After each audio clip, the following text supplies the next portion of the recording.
The docks. The wizard and witch have finally made it to the docks. They need only find the Voyager. That, of course, is a job for Bones.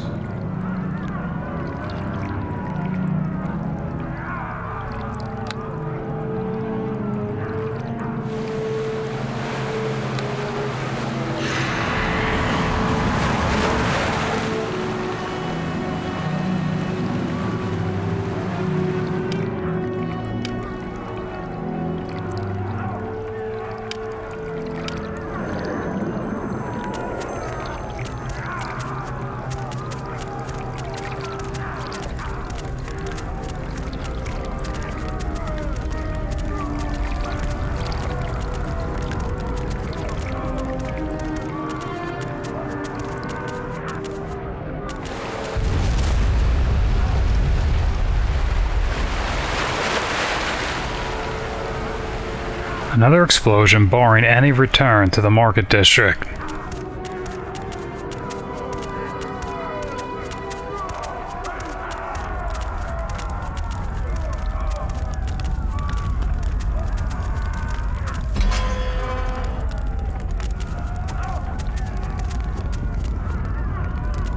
Bones finds Markius, that fool wizard Harkon, and just within sight, the Voyager.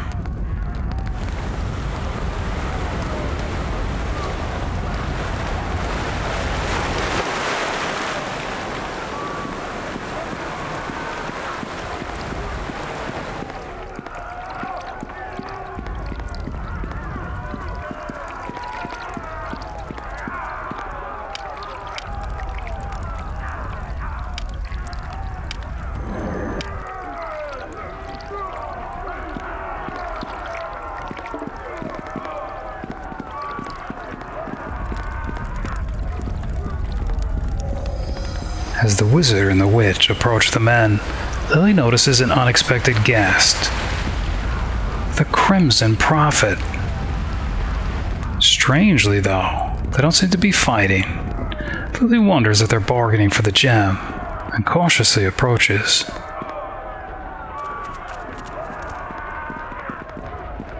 Lilly comes upon Markius Albright and his companions apparently having cornered the Crimson Prophet here within the docks. This is Harkon. Your days are finished, Prophet. You shall never leave Ghaarak with that jewel. He begins gesturing his hands in preparation for a spell. As Harkon releases his sorceries upon the Crimson Prophet, a strange magical sphere arises around the red-robed figure, stopping the spell before it can reach him. Did you truly think that I, the Crimson Prophet, would fall to such a pitiful display of power, fool? No, I'm afraid it is you who shall fall this night. He utters a strange single word, unleashing a powerful magical blast that sends Harkon reeling to the ground. To me, ShadowGuard, yells Markius, the Crimson Prophet must not be allowed to escape. Looks upon his oncoming attackers with disinterest. I grow tired of your meddling in my affairs, fools. He raises his hand in the air, calling for the vile cloud which covers the docks and sends everybody nearby to the ground, reeling in nausea. Now, I believe I shall be on my way, but before I do, I shall leave you with some companions to keep you preoccupied while I make my escape.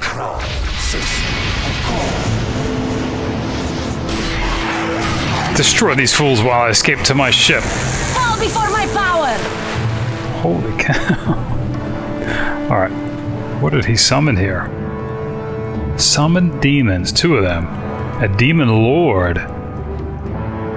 3 summoned demons and a demon lord. Keep him busy with Lyen.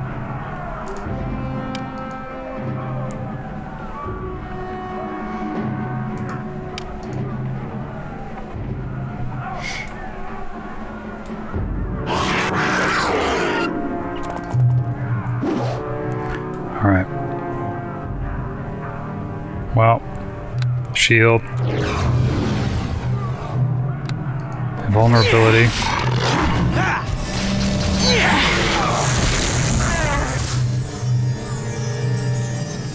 Markius better distract that demon lord. Taste of my wrath! Okay.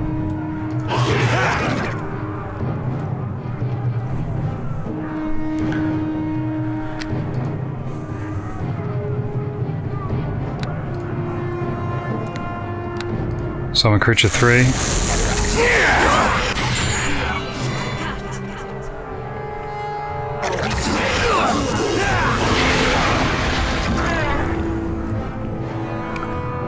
I think Lily's gonna try to help Kara.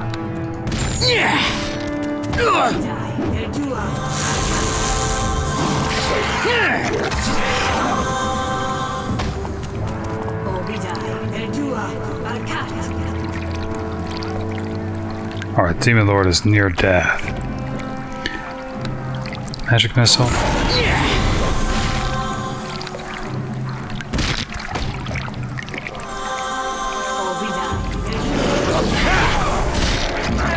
We must ensure Harkon has survived that assault unscathed. Lilly Black, come with me. He rises from the ground, apparently recovered from the Crimson Prophet's attack. Why is Markius so concerned with that fool wizard? What about her? Or Kara, even? Why everyone is still standing around and not on the Voyager 2 leagues out at sea already is beyond Lilly. Yes, hello to you. Harkon, are you alright? Shakes his head roughly. The Crimson Prophet, where is he, Markius? We must not let him escape with that jewel. He turns towards the western banks of the docks, pointing in the direction of the fleeing ship. The Prophet is gone, Harkon. We could not stop him in time.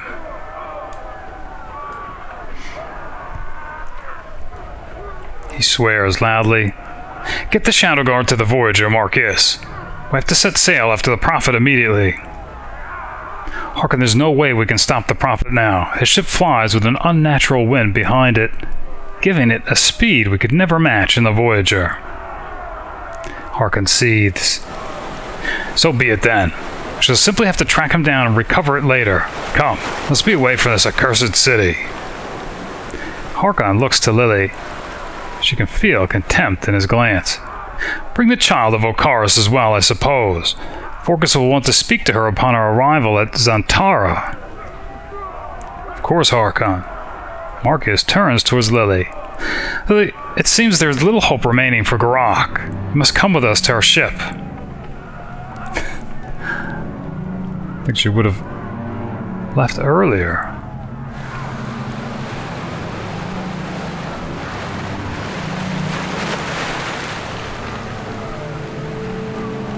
But I think she's always assumed that he's looking out for her safety, as he still has an interest to initiate her. He seems flustered by Lily's response. There's no time for this, Lilly. Crimson followers are entering the docks as we speak, and the rest of the city is poised to fall as well. Once we're away from the city, I promise to tell you more of our purpose, but for now, we do not have time. You must come quickly. We'll have time to speak further once we reach safety.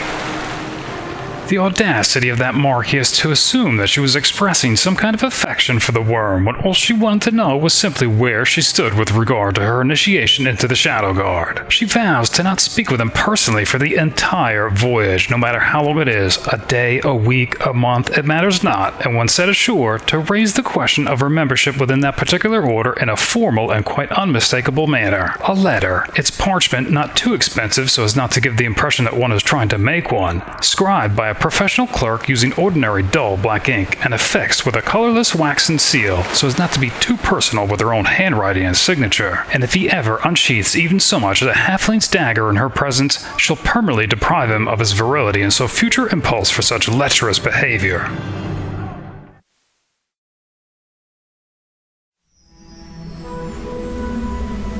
Kara was able to calm Lilly down a little bit. For the rest of the evening, as the Voyager set out to sea, the witch and the wizard sat on the deck to enjoy the view. Kara remarked how the sky can be especially beautiful this time of night, its grace reflected in the water for a stunning effect. Lilly didn't say a word. She simply smiled and continued to bask in the evening's comfortable breeze. Later that night, Kara actually called Lilly a friend. After they turned in for bed, Lilly secretly watched Kara fall asleep in the bunk across from hers, from behind tousled bangs, before she fell asleep herself, a smile on her face, and her secret potion of eagle splendor tucked beneath her pillow, empty.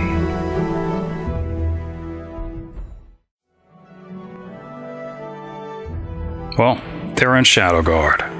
Ghaarak is raised by Crimson followers, and the city's magistrate, Lilly's father, killed, and that mysterious jewel taken by the Crimson Prophet, who fled by ship. And I guess in futile pursuit is the Voyager. On board, Markius Albright, his companions Cara Dinesh, Tarin Lightfingers, and Lyen Silverblade, all likely ShadowGuard, his ally the High Sorcerer Harkon, and of course, Lilly.